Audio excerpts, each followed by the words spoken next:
Hi, and welcome to this week's Lead with Purpose Friday Digest. I want to talk about a topic that is near and dear to my heart today, which is trust.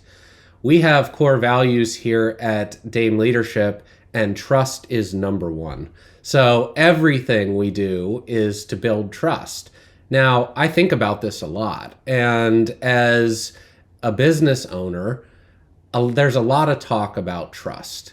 We need trust. Nobody disagrees on that. Everybody says, yes, I want my team to trust me.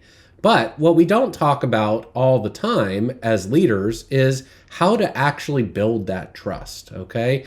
Because it's a step-by-step process. It's every touch. So I wanted to share a couple of takeaways that we have learned.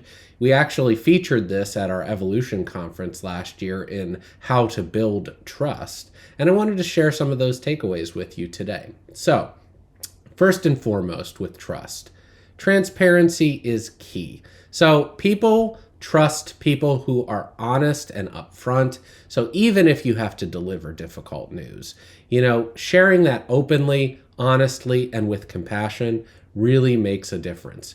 This is where, for us, our core values stack because our number 2 core value is candor. So if you share information with candor in a caring way, you're going to build trust, even if it's tough news that you have to deliver there. Number 2, I want you to always deliver on your promises. Some people are hardwired this way for accountability. I'm one of those people. I make and meet commitments. It's just in my DNA. Thanks, Mom. But if you don't have that hardwired into you, you need to be intentional about this. Every time you miss a commitment, every time you cancel a meeting, every time you promise something and don't deliver, you're eroding that trust. And little by little, doubt starts to creep in for people. So do what you say you're going to do, deliver on those promises. Number 3, I want you to really focus on empowering your team. What does this mean? This means delegating. You gotta give up the reins on things. So when you have mastered something, it's time to delegate it, okay? In the EOS model, they've got a term that we love called delegate and elevate.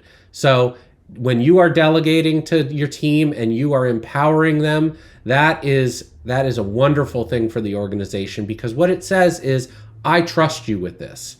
And as a leader, you have to be willing that it's not going to be perfect the first time. You have to be willing to accept that, teach them, train them, and they will get great at it. I guarantee it. Fourth, I want to talk about recognizing and celebrating achievements, okay? Leaders are driven, okay? Executive leaders are driven. They're always on to the next thing. Okay, so what I want you to think about is taking a pause and recognizing effort, okay? Just because it might be easy to you does not mean that it's easy to someone else. And so, again, recognizing people, validating their effort is so essential in building trust. It says, I see you. I see what you're doing. I see the hard work that you're putting in, and I appreciate it. So those are a couple of tips that I wanted to share with you. As always, we look for things that are going to help you become a better and more purposeful leader. So check that out, read the rest of the blog. And if you want to talk about trust, reach out to me. Let's have a deeper conversation. Thanks, and have a great day.